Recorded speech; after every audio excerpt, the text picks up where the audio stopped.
Welcome to the Resurrection Church podcast. My name is Bradley Cox. I'm pastor of Resurrection Church in Greer, South Carolina.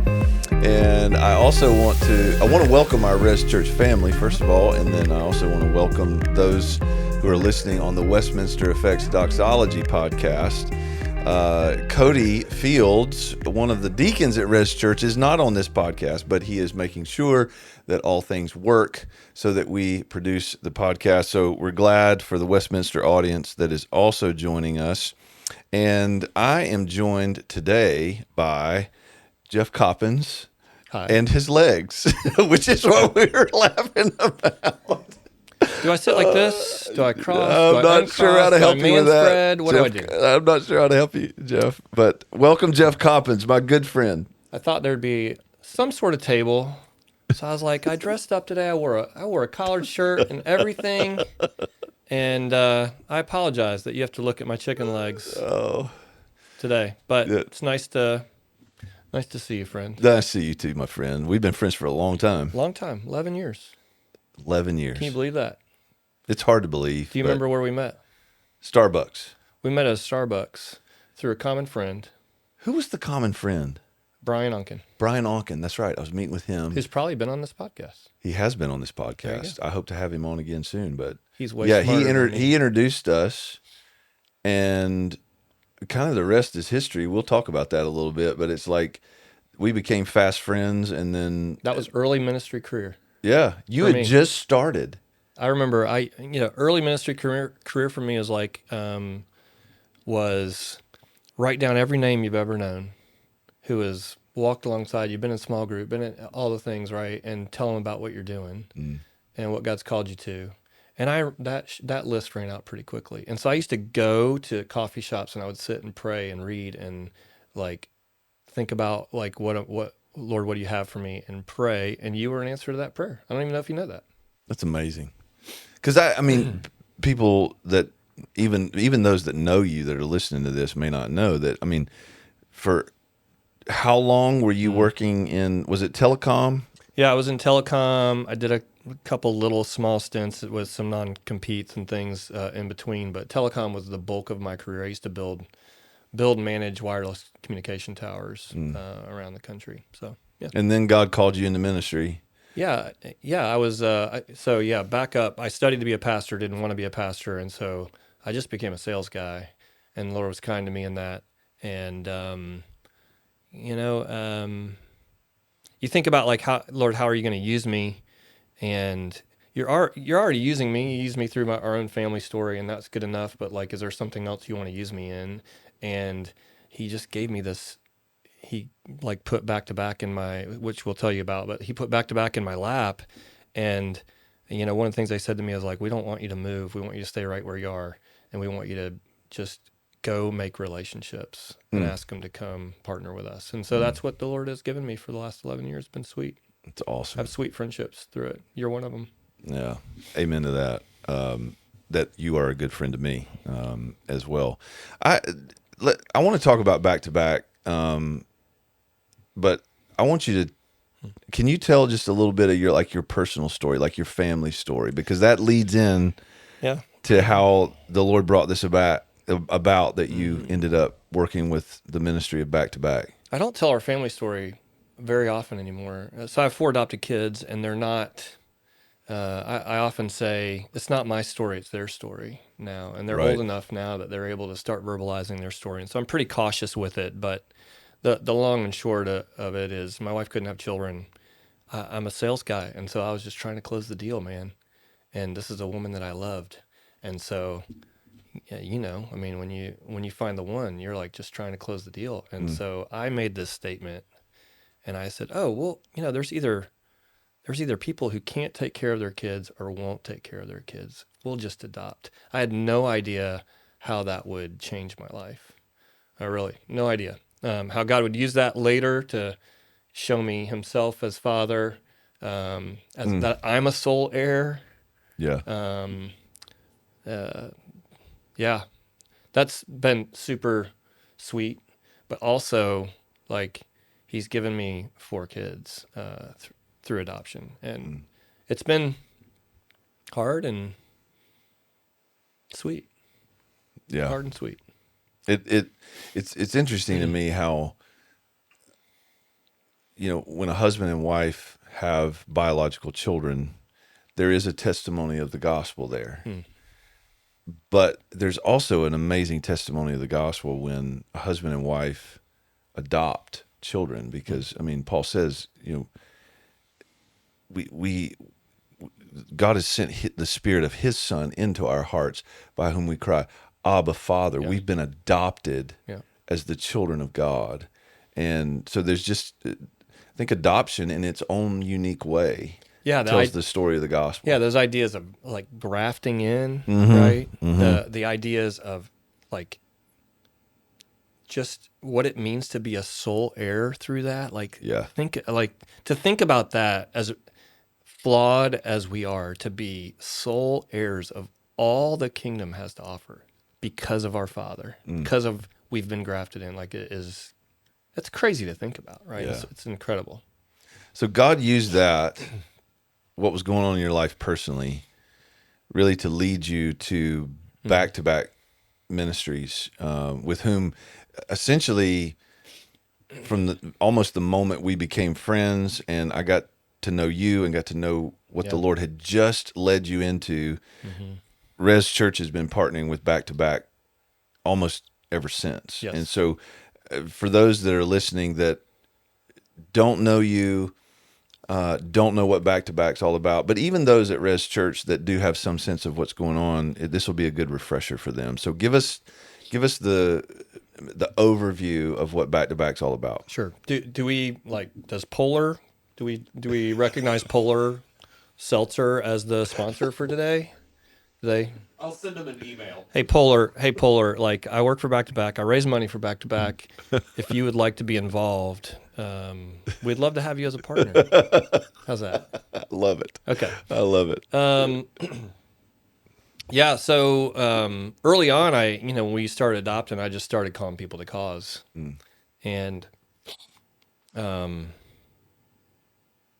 we go to church here in town, and we would regularly just talk to people and be like, hey, you can adopt, and we can help you navigate that space with you and create community and all the things that you need to be adoptive parents. And by the way, we still do that work. And so if anybody is an adoptive family,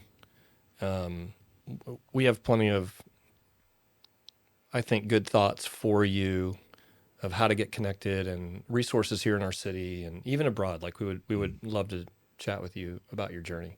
So that's really how Back2Back came to be, is not everybody's called to adopt. Like, just not everybody's called to adopt. I think about your family. Like, you have 2 children, and you that's not the call God placed on your life. Right. How you can be most useful, and that's okay. But I say everybody has a place to play in the arena for the vulnerable child, woman. We are commanded to actually invest in orphan children and widows. Yeah. And so how do we do that? What's God placed on your heart in how to play that out in your own life? And so I didn't have a lot of avenues, honestly. I didn't. So there's some amazing partners even here locally. There's places like Miracle Hill Ministries and Front Porch Housing and David's Table, and that are doing that work very, very well. Young Life Capernaum. Like, these are places that we should be involved in our city. But how do we do that globally? And I just started asking that question and started trying to create avenues, and God dropped Back2Back in my lap and said, I want you to go there. And it was paid for me to go. It was a no-brainer to go.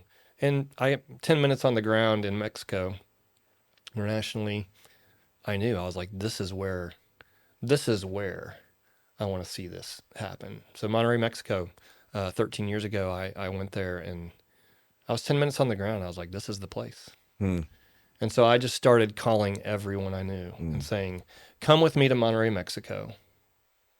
See what's going on internationally.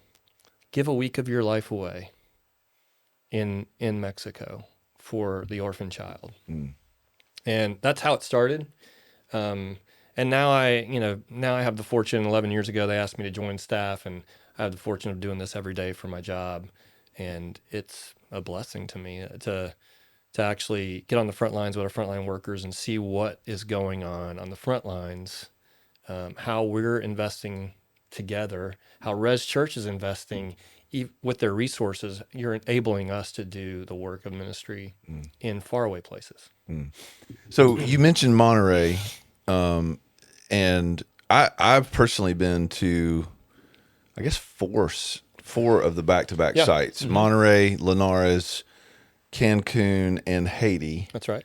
But like, I know every site that Back2Back has is slightly different. But can you give us like give us the overview? What's Back2Back trying to do in all these places? Because there's more than that. There's a site in Nigeria, Site in Nigeria, site in India. We have a location in Dominican now. Yep. And we have partnership in Bosnia. We have ministry going on in one of the most dangerous parts of Cincinnati, Ohio. That's right. Pricehill. I've been there too. So I guess that's five. Five locations. So in a general sense, what is Back2Back trying to do in all these places? Yeah, so like you said, each site has its own little flavor, right? They have their own focus, but the focus really is to serve orphan children in their distress. We will not leave a child in distress. I mean, that is key to our DNA. And so now what do we do? And so, the question of now what, we serve in 5 different areas, right? We always go because there's a spiritual need. We think it's the most important thing we can offer a child coming from a vulnerable place. We think Jesus is the answer. Yep. How do you do that? You have to build trust, and so you do that through physical things. And so we want to meet physical needs where possible. Early on, when you see those needs, there's always, when kids coming from hard places, there's always an educational struggle. They've been neglected in some way, and so we're gonna step into educational needs, and then there's social emotional effects that happen because of trauma. And so those are the 5 areas of ministry that we serve in. Yeah. Everything we do, that is the bullseye for us, is like, how do we invest in those 5 areas that I just spoke about? Yep. And then, so the now what becomes, well, how do we do that? And so that looks a little different in each location. So children in a children's home. So first off, you ever been to a children's home, which I know you have been. Yep. I've never walked in a children's home and go, oh, this is a great idea. Like, this is something we should replicate around the world. Yet children's homes are prevalent in the developing world and necessary. Children's homes are better than the street, right? They're better than, if you've ever been to India, like there's kids that are begging on the streets, and like children's homes are better than the street. The question is can we do more? Is there somebody else who can do this work and help us remove them from a children's home? So recently, in the last 10 years, children's homes should be a short-term stop, not a long-term solution. And we're constantly working in the background. Is there kinship care? Is there a grandmother, a mother, a father, an uncle, an aunt who will actually do this work, and so that kids don't have to live in a children's home? And then what are the barriers for them to do that work? How do we overcome the barriers to do that work? So a child living in a children's home in family-based care is roughly $10,000 to $12,000 a year to keep them in a children's home. To keep them in a family home is less than $300 a month. So the economics of it makes sense. Yep. The brain science and health of the child is exponentially better with them living in a home. And so how do we get them from institutional care to family-based care with someone that they know? Yeah. And then if there's no family member that can take that banner on, then we've instituted foster care in parts of the world, right? Yeah. So we're working with governments, and that's really hard work, is working with governments to institute foster care. Foster care is imperfect, but we're seeing some sweet gains within the foster care system. It's true ministry. It's really amazing, like the 5 different sites that I've been to, and just to see the differences in the ministry, like going to Haiti. where primarily the work was going into existing children's homes that Back to Back has partnered with and supporting and helping those, like you say, I mean, a children's home is better than the street, not as ideal as, in a home with a family. But making those children's homes as good as they can possibly be and bringing the gospel to those children was amazing to see. And then in Cancun, more of what you guys call the Strong Families program, where there's a community center where you're investing in moms and dads, you're endeavoring to keep children in the home and help those homes grow spiritually, physically, financially. Yeah.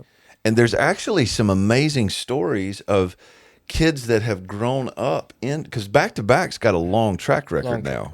Like how many years? We're almost 30 years. 30 years, and there are people, I know one of them, I don't know if we can mention names, but grew up in Back to Back and works for Back to Back. Yeah. There's we can mention his name. Rodo? Rodo, yeah. Yeah, Rodo was the site director in Cancun at one time. Yeah, he moved back to Mazatlan, assistant site director there. Yeah, Mazatlan. Yeah, so Mazatlan, we serve special needs kids there who are special needs adults. We have a beautiful facility. He's in his sweet spot there for sure. There's amazing stories like that everywhere. I always loved, Back to Back was founded by Todd and Beth Guckenberger. Guckenberger is how you say that. And I always love to hear Beth tell the story about that kid in Nigeria. You don't know which one I'm talking about. Refresh me.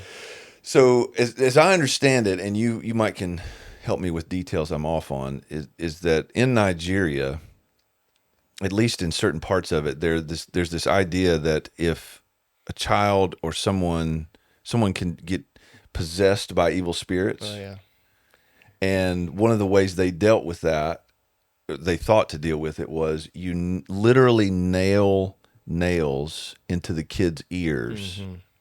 And so a mom and a dad, you're doing great, were convinced that their kid was possessed by evil spirits. And so they nailed nails into his ears, and they thought he died. And so they left him in a ditch or a shallow grave or something, but he didn't die. Right. He survived, and he crawled his little self out of the ditch or the grave or whatever it was, and somebody with Back to Back found him, right? Yep. Brought him into the site there. And Beth tells the story so well. Well, maybe we should have her on the podcast. We maybe should sometime. She tells the story so well that this kid is living. They give him all. You guys gave him all the medical treatment you could possibly give him. He gets better. He gets well. Yeah. He's living at the site, going around, and Beth is there visiting the site, and she notices this happy little fella just running around. Yeah, and I think she asked one of the staff, what's that kid's story? And they told her. She's blown away, obviously. And she ends up meeting the kid and asks him, "Why are you so happy? What's going on? You're just smiling all the time." And this kid, again, I might get the details slightly off, but in some way or another, he communicated to Beth that he was so happy to be at the Back to Back site where he gets to learn about the man that helped me get out of that grave. Yeah. And he was talking about Jesus. Yeah. Which is you almost can't tell that story without getting emotional. It's this is the kind of thing the Lord does. Yeah. And he does it through ministries and organizations like Back to Back. So that is you just told the story of you really just told the story of our frontline staff. Yeah. How incredible they are. Yeah. Right. We were talking earlier about the healing God. Yeah. Right. And you're telling the story of a staff member who said, no, I will not leave this child. I see him. Yeah. I will not leave him. Yeah. And I've seen that so much, in Haiti, in Cancun, in Linares, in Monterey, Cincinnati. I've never been to a Back to Back site where that's what I notice. Yes, missions teams, churches send missions teams to back-to-back sites all the time, and that's awesome. Mm-hmm. But I think the primary thing that we get to see when we go is the people God has called and placed there long term to love these kids, minister to these kids, not just when they're young, but even when they grow up, graduate high school, and you guys have multiple stories of kids graduating, going into the workforce in their where they grew up or where they experienced tremendous trauma, and become healthy adults. Well, here's a cool story. Yeah. So I can mention her name. Her name is Shirley. Yeah. We should have her on the podcast too. She's amazing. Her and her sister went through, grew up in a children's home. Desperate. One of the. I mean, not a great place to go visit. Should I say? It was my first children's home that I ever went to in Mexico, and it was. I walked in and said, "Well, we should just tear the whole place down and start over." That's what I walked into. That's where she grew up. Wow. And she met a friend. Her and her sister met a friend of mine. A friend of mine started sponsoring her and her sister through wanted to go to high school. So they came into what we call our Hope program, but it's kids going through high school and college. They raise their hand and say, "I want to go to high school." We say yes. Yeah. And we figure out a way to pay for it.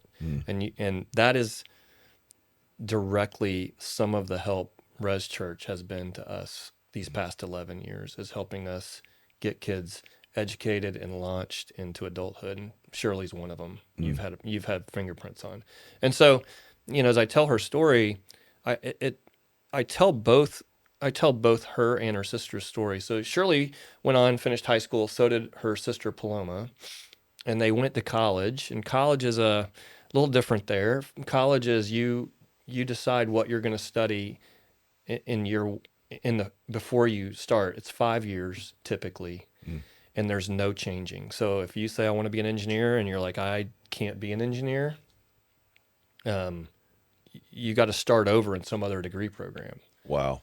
So Shirley makes it through. She studies international business, flying colors. She does amazing, and she's an amazing human. She actually volunteers for us to this day in children's homes. She mentors some of our Hope program girls. One of my favorite stories is I showed up on site about a year and a half ago. I was with a group of pastors out of Knoxville, Tennessee, and we show up and we're walking into it's our cafeteria there for mission teams. We walk in and it's all decked out, and there's Shirley. So I run to her, hug her. We talk for a minute. I'm like, "What are you doing?" And she's like, "I'm throwing a party for the girls." Wow. Like it's the end of, I don't remember what the party was. It's like the end of school, or they had just accomplished something big. And Shirley and her husband were throwing this party. But they were throwing this party, and I later realized Shirley had taken on the responsibility in her local church of actually funding the entire party. And when I say that when they party in Mexico, it's a big deal. Right. Yep. So everybody's dressed up. There's dancing. There's churros. There's great food. This was not a cheap party. And she funded it all through her local church. She didn't ask anybody, right? And anything that was left over, her and her husband funded. Wow. And so she's an amazing volunteer to this day. Shirley, if you're listening, I love you. Her sister Paloma got to the end of school, and she had one class left and didn't make it. Really? I don't remember. She stopped. She just stopped going. And some of that is like, I can imagine. I don't know completely, but I can imagine there was some like, I don't know what I'm going to do. Like, how am I going to use this degree? What if I fail? There's constantly that thought process in the mind of an orphan. It's almost self-sabotage. And Paloma, I had the opportunity to go to Shirley's wedding. She asked me to come to the wedding. I said, if you get married, I'm going to show up. I want to be there. If you're inviting me, I will be there. So my wife and I show up, and in walks Paloma. And Paloma is like, has a husband, first off. Her and her husband have started 4 businesses. She, what we thought was going to be we thought surely successful Paloma may not be, right? And we've completely revamped the idea of success. Paloma learned the life skills in and around because of our frontline staff, because of programming, because of the things that she had gone through. God used it. She had learned the thing. Her kids are never going to grow up in a children's home. Mm. They're self-sustaining. Paloma's story is as important as Shirley's story. Yeah. That's awesome. Yeah. Back to Back is so effective in life skill development and most importantly in discipling these kids in the gospel. But one of the things y'all do in addition to that is something called trauma competent care, which is I've learned so much going to the sites and being trained in that as we go and minister to families and children. Just give like a brief overview of what that is and how that's a crucial piece in what Back to Back's doing.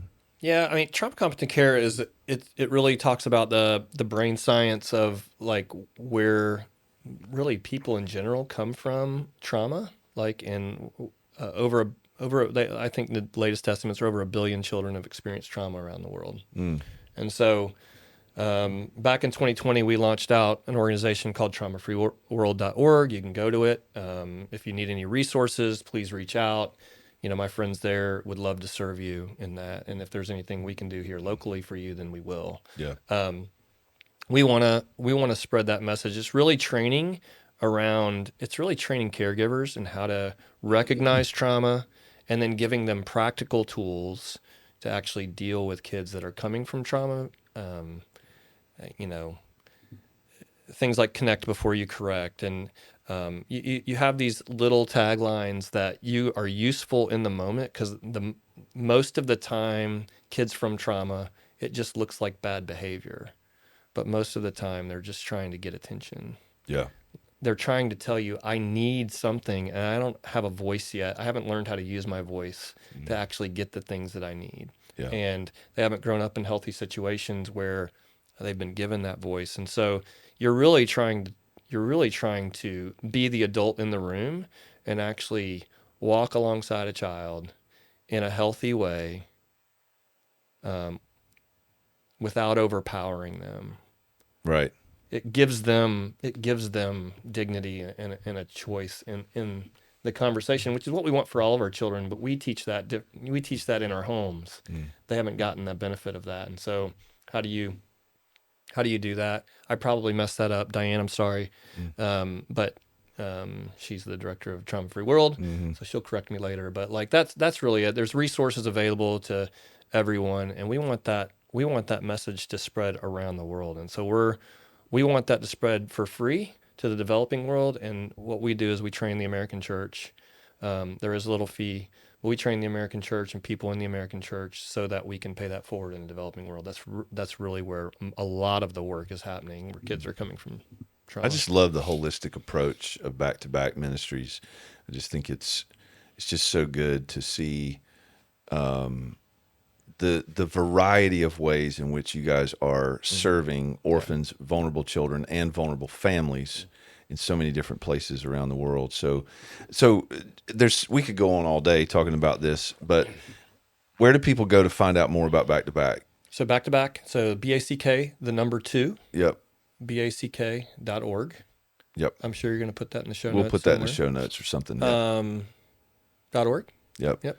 So you can go and read about everything that's going on. And that's going on. Yep. You can find my face. You can access me through Res as well. If there's questions that you have, I'm here to serve you and your people. And I mean, Res Church knows this. We've been on many trips with teams from our church, and which we want you back. Yeah, we're gonna do it. And for those that aren't a part of Res Church, going on a trip is such a great experience. And Back to Back, I've been on so many missions trips in my lifetime, but to me, Back to Back does missions trips, short-term missions trips so well, because not only do you get the opportunity to engage in fruitful ministry, supporting the work that's going on 24/7 down there, or down there, I say down there, wherever you go. But you get to meet some amazing people, and Back2Back does such a good job of the trip itself being a personal growth experience. I've come back from Back2Back trips more rested and more refreshed than when I go on a vacation. Yeah. I mean, that's really been my experience. Was it you? You made it part of your sabbatical one year, right? I did. Yeah, it was part of your sabbatical time. I did. I came on a trip. So I highly recommend that. There's also child sponsorships that people can do, which is, I love the way Back2Back does that. So there's a variety of ways people can engage. And so here at Res Church, we're in the process of taking up our annual missions offering. And we're doing this series of podcasts to inform people and re-inform people about who our strategic ministry partners are. Back2Back's one of them. So if those that are listening from Res Church, those that are listening from Westminster Effects, if you want to give 100% of the gifts that come in for our 2026 missions offering will go to ministries like Back2Back. And there are other podcasts that we're doing right now that can tell you about our other ministry partners. So if you'd like to donate through Res Church, you can go to rezfaith.com, REZ faith.com, and give online. Just designate it for 2026 missions. You can also, if you're not a part of Res Church and you want to go directly to Back2Back or contact this guy, you can do that through back2back.org. And so, man, thanks for being here. Thanks for doing this. Always good. Thanks for, to you and your people. You guys have been faithful partners. We don't do this in isolation. We do it with you. So thanks. Yeah, absolutely, man. Yeah. I think one of the things that we've always longed for is I love long-term things. Like there's so many things that pop up, and I'm not saying that there aren't short-term opportunities that are worth seizing, but the fact that we've been partnering together for 11 years, been friends for 11 years, that's a story that we keep telling in these podcasts with these ministries and missionaries that the Lord has connected us with. Is like the Lord has connected our church with really good people and really good organizations that we get to partner with outside our four walls. Well, these stories are yours. Yeah. Right? I mean, they're as much yours as they are ours. They're really not any of ours. They're kingdom stories. That kingdom. That's right. That's exactly right. That's what this is all about. God's doing the work. We just have a front row seat to being participants in it. And so that's what I pray for when I find partners, is that they have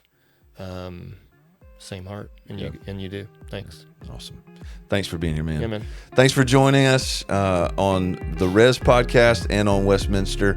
We hope you have an awesome day, and prayerfully give as the Lord leads you. Thank you.